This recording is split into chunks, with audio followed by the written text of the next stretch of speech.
महाराष्ट्रातील चंद्रपूर जिल्ह्यातील जिवती तालुक्यातील 14 गावे हे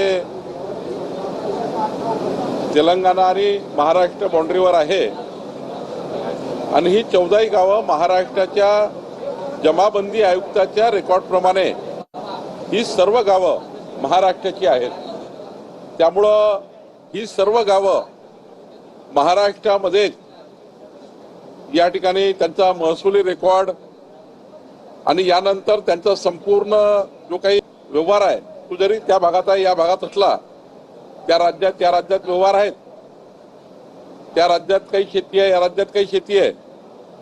त्यामुळं गावाचं जे गावठाण आहे ते महाराष्ट्रामध्येच राहील याबद्दलची कारवाई आम्ही चालू केलेली आहे आणि याबद्दलचा पुरावा रेकॉर्ड आमच्याकडे आहे आणि त्याची नोंद आता महाराष्ट्र शासनाने घेतली आहे। सर नेमका याच्यामध्ये एक मिनिट त्याच्यामध्ये प्रश्न असा आहे की त्या गावांमध्ये मतदार असेल किंवा दोन्हीकडे त्यांना मतदाना काय महाराष्ट्रात आहे 100% महाराष्ट्राचे मतदार आहेत।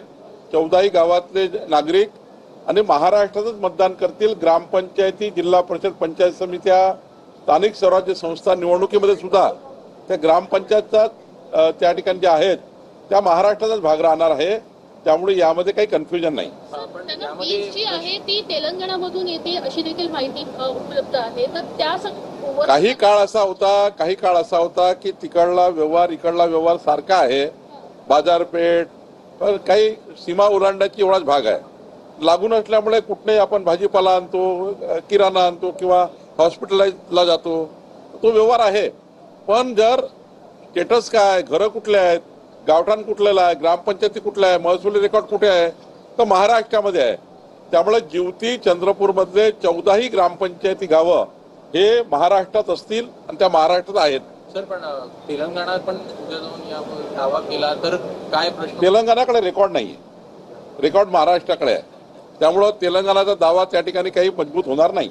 समाविष्ट झाले असं म्हणायचं की समाविष्ट करण्याची प्रक्रिया जवळपास झाली आहे। लवकरच त्याचा आम्ही अंतिम निर्णय करू।